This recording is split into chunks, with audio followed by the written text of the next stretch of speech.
नाशिकच्या कुंभमेळ्यातील कामांसाठी गुजरातचे कॉन्ट्रॅक्टर आणले गेलेत आणि वरून आदेश आल्यानंतर तसं केलं जातं असा आरोप मनसे अध्यक्ष राज ठाकरे यांनी केलाय। त्या आरोपांना आता मुख्यमंत्र्यांनी उत्तर दिलंय।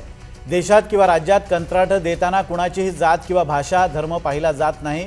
कंत्राट पूर्ण करण्याची क्षमता आहे का त्यालाच हे कंत्राट दिलं जातं असं मुख्यमंत्री देवेंद्र फडणवीस म्हणाले। तसंच कामाच्या गुणवत्तेची तपासणी केल्यानंतरच पैसे दिले जाणार आहेत असंही मुख्यमंत्र्यांनी स्पष्ट केलंय।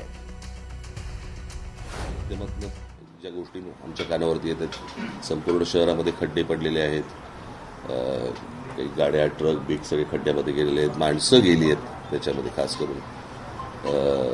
परंतु या प्रशासनाला काही नाही, डिम्म येतं ना, माणसं मेल्याचं गेल्याचं यांना कुठचे काही सोयसूतक नाही आहे आणि बस आपली त्या सगळ्या भागातनं म्हणजे त्या सगळ्या कामातनं कमिशन कशी मिळतील हाच फक्त एक सगळ्यात महत्त्वाचा भाग आहे।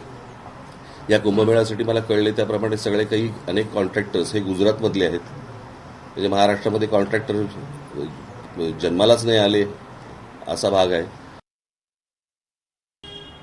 मी पुन्हा एकदा सांगतो, एकतर गुजरातचे दिले वगैरे सपशेल खोटं आहे, पण काही असू शकतात।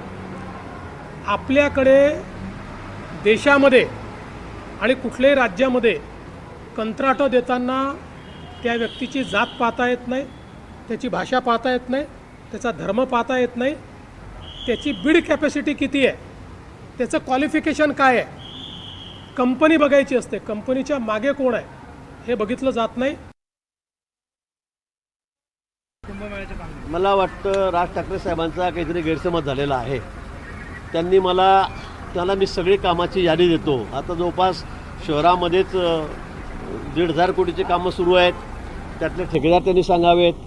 आउटर रिंग रोड सुरू आहे, त्याचे ठेकेदार ठरलेले आहेत, ते सुद्धा त्यांची यादी त्यांना देतो, त्यांनी ती बघावी। घाटाचे कामं चाललेले आहेत, सर्व कामांची यादी मी त्यांना देतो।